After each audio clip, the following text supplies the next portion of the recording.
a number of different things up, including some photos as well as some drawings. So my name is Richard Garber. I am a full-time lecturer at the University of Pennsylvania in the Department of Architecture, which is a graduate program, primarily catering to a 3-year MArch program, so a kind of conventional 3-year program. However, we do have a 1-year advanced architectural design MS, as well as an MS in robotics and autonomous systems. And I mention that because we do actually get some crossover from those students, especially the robotics students, in the course that I'm about to show to you today.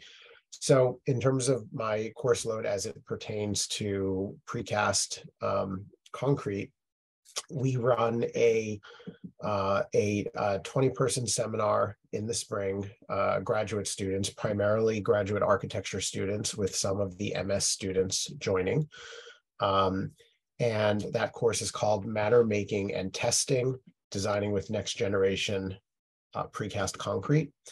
And I'm going to talk primarily about that, but in addition, in both spring and fall, I teach design studios, and we've been able to focus the spring studio on some model building pertaining to precast and inserting concepts and ideas about precast in the design work the students are doing there as well.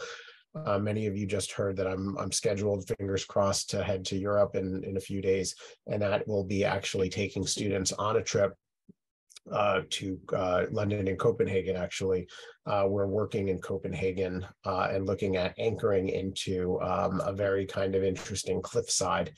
And so anchoring, foundation, these things are all pertinent to the discipline that we're here to talk about. So we're excited about that. Back to matter making and testing. We actually ran the course a few times prior to receiving funding from the PCI Foundation. And Marty, thank you again. It's always a pleasure to see you and work with you guys. And with that funding, we're really able to do a lot more with the course. And so this past fall, we work, I should say, we work with an industry partner called Northeast Precast. They're based in Vineland, New Jersey, which geographically, if everyone knows where Philly is on a map, Vineland is about an hour directly east of Philadelphia. And so it is a very nice facility that they've actually just created 2 new warehouses for their plants, where they have some really interesting technology, including plasma cutters and so forth, to really produce some interesting things.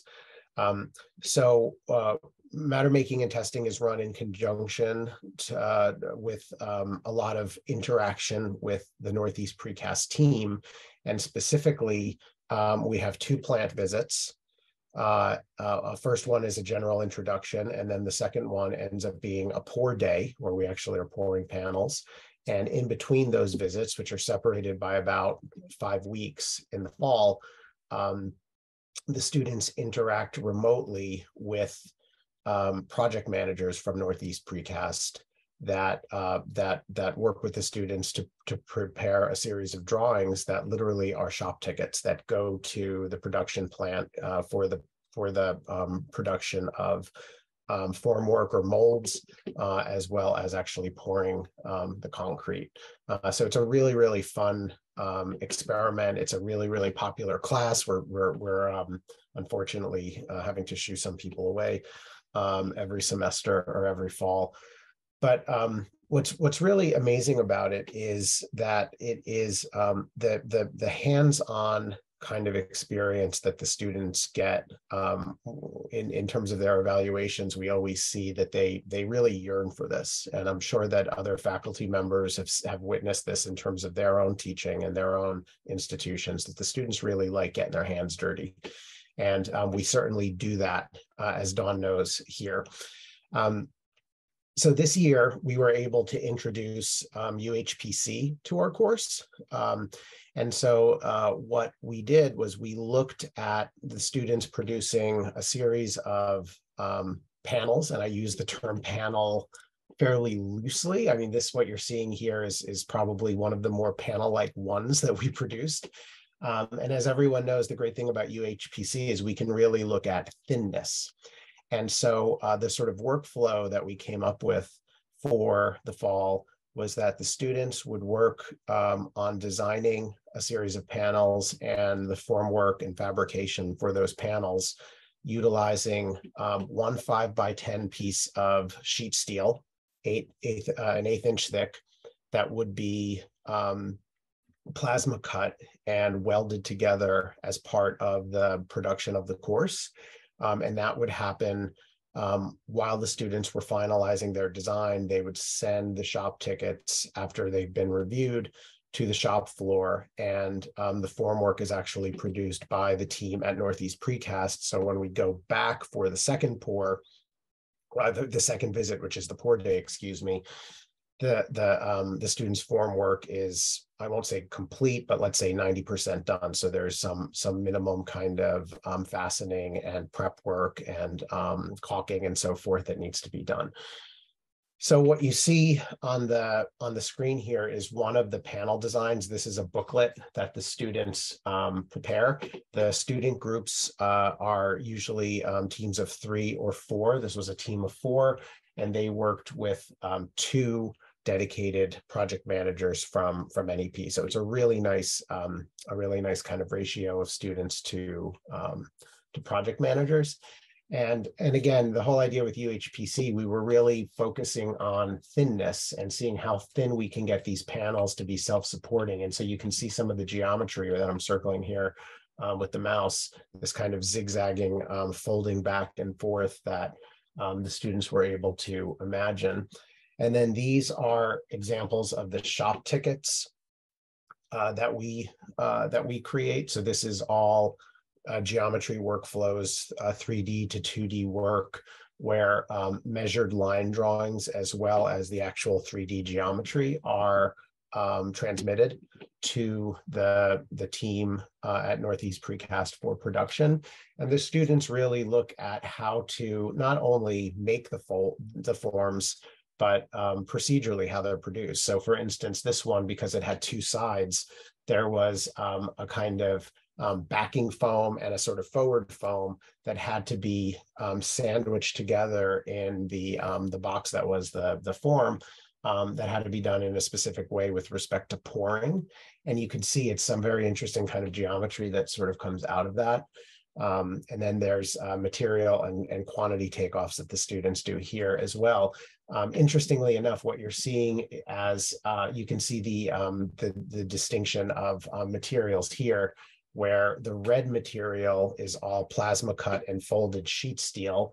The green material is CNC cut foam, which NEP has the capacity to do, but we also have the capacity to do in our own fabrication laboratories.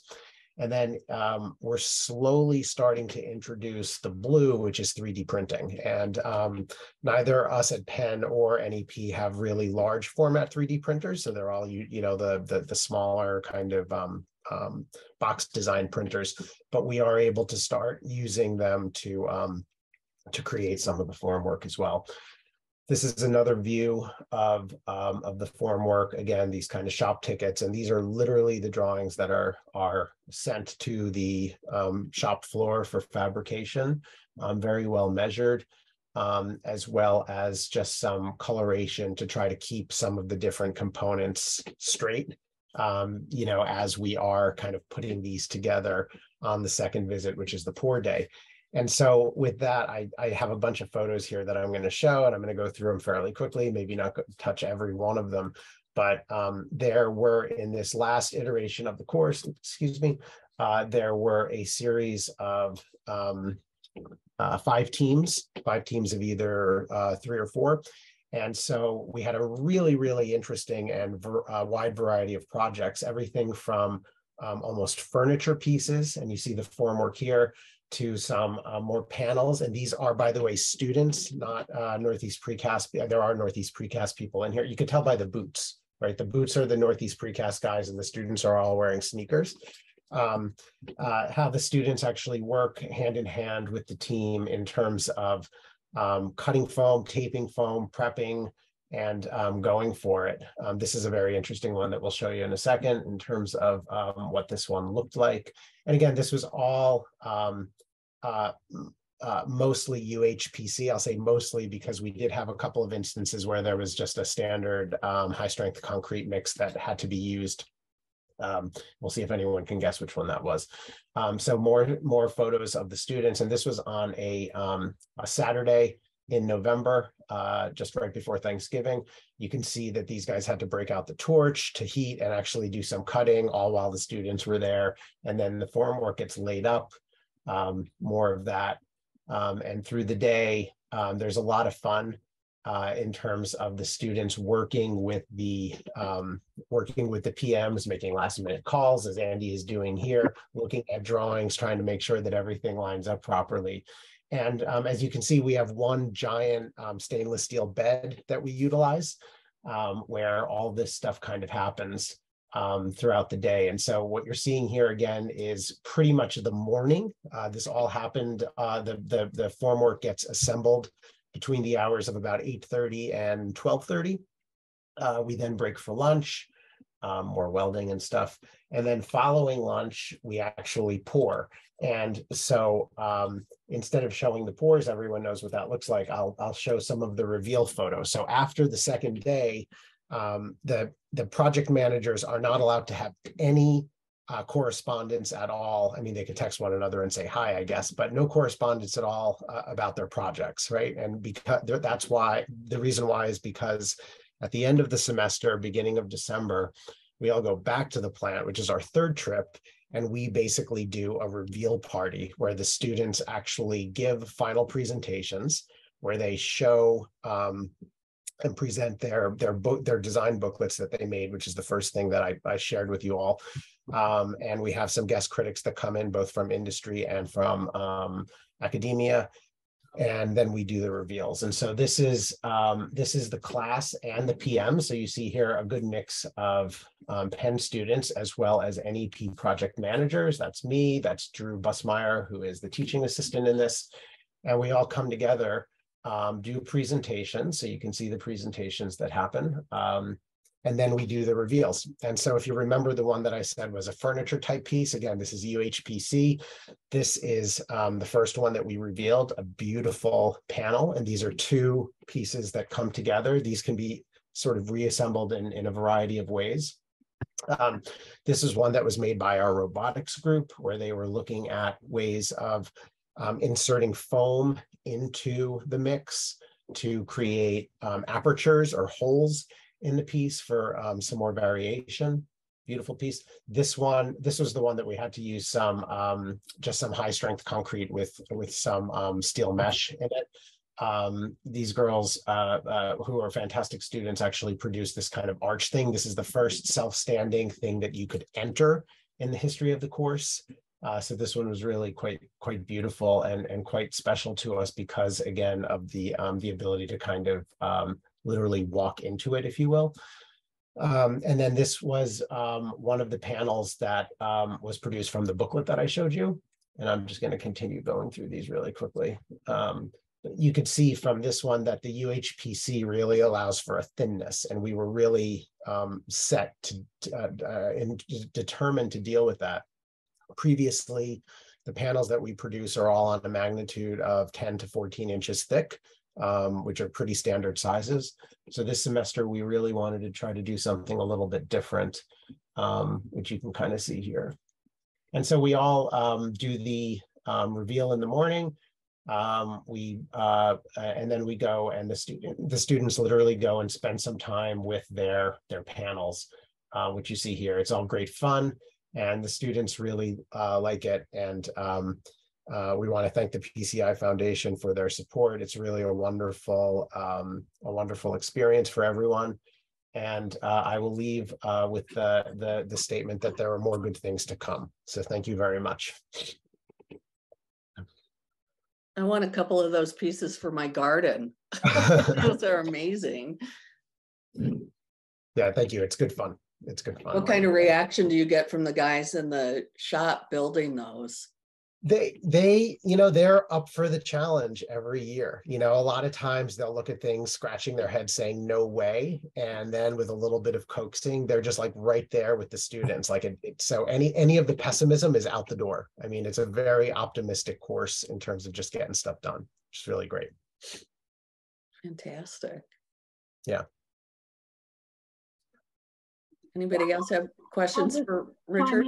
With what Richard said, is that it's just an exceptional collaboration between the students and the producer. I mean, they really love that collaboration. I really believe that Northeast Precast takes a lot of input from these students as they're constantly innovating. I mean, they really are thinking about, this is what the next generation of architects wants, and we probably need to be thinking about, how do we continue to innovate and advance our processes to accommodate this. So that it's very mutually beneficial in terms of the collaboration, for sure.